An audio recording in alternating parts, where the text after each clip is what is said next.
After 2 sleepless weeks, Edison relieved the carbon rollers. His new idea was to bake the carbon into a length of plain cotton thread. It was heartbreaking work trying to attach the delicate thread to the lead-in wires. On the 9th attempt at 1:30 a.m., on October the 21st, the dexterous bachelor held his breath while carrying a tiny thread bent into the shape of a horseshoe to Boehm's house for insertion in a bulb Boehm hoped to evacuate to 1/1,000,000th of an atmosphere. Edison recalled, "Just as we reached the glassblower's house, the wretched carbon broke. We turned back to the main laboratory and set to work again. It was late in the afternoon before we produced another carbon, which was broken by a jeweler's screwdriver falling against it. But we turned back again, and before nightfall the carbon was completed and inserted in the lamp. The bulb was exhausted of air and sealed. The current turned on, and the sight we had long desired to see met our eyes." Thread number 9 lasted until 3 p.m., 13 hours without faltering, whereupon Edison added a stronger battery to boost the light to 30 candles, or 3 times gaslight. Edison, Upton, Batchelor, Cruzy, and Boehm watched the tiny filaments struggle with the intense heat. The light continued for 60 minutes. It was a crack in the glass that turned the room back into darkness, a darkness lit by the cheers of exhausted men. The measured resistance was an agreeable 113 to 140 ohms. Edison, after examining the charred filament under a microscope, launched another search for an organic fibrous material, some form of cellulose that might yield even more resistance than cotton. In the following weeks, Batchelor carbonized cedar shavings, hickory, maple, twine, celluloid, coconut hair, flax, paper, vulcanized fiber, flax, fishing line, and cork. By November the 16th, they settled on a piece of common cardboard. Edison records, "None of us could go to bed, and there was no sleep for any of us for 40 hours. We sat and watched it with anxiety growing into elation. The lamp lasted about 45 hours, and I realized that the practical incandescent lamp had been born. I was sure that if this rather crude experimental lamp would burn 45 hours, I could make a lamp that would burn hundreds of hours, and even up to 1,000. It was a lamp, moreover, that would be economical in current. Encouraged by the new methods of obtaining a vacuum, Joseph Swan in England had returned to the race with a functioning lamp, but he used a low-resistance stick of carbon that consumed 100 times more current than Edison's. The distinctive characteristic of Edison as inventor is that he never stopped cohabiting with Edison as innovator. What he attempted next could only be characterized as awesome, as if having climbed Everest he sprouted wings and flew from the top. He said, "There is a wide difference between completing an invention and putting the manufactured article on the market," and he was right.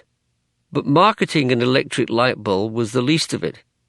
He had to invent the electrical industry. To spell out the enormity of the task, he had to build a central power station, design and manufacture his own dynamos economically to convert steam power into electrical energy, ensure an even flow of current, connect a 14-mile network of underground wiring, insulate the wiring against damaging moisture and the accidental discharge of electrical charges, install safety devices against fire, design commercially efficient motors to use electricity in daylight hours for elevators, printing presses, lathes, fans, and the like, design and install meters to measure individual consumption of power, and invent and manufacture a plethora of switches, sockets, fuses, distributing boxes, and lamp holders. For all this activity, Edison had to put up most of the money himself. Luckily, he was worth about $500,000 by then. Western Union had made big payments for his telegraph and telephone patents.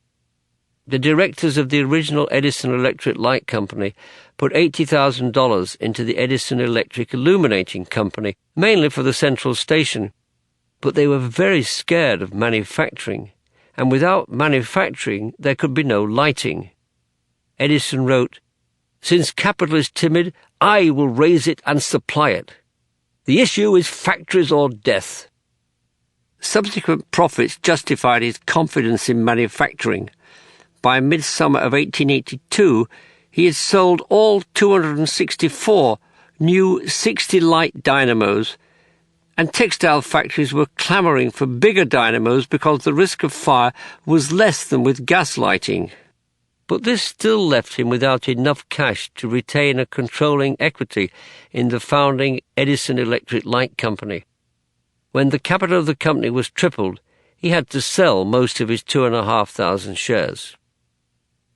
Shuttling between Menlo Park and his grand new headquarters in a double brownstone mansion at 65 Fifth Avenue, Edison the industrialist organized a coherent group of companies between 1880 and 1881, the progenitors of the modern Con Edison and General Electric.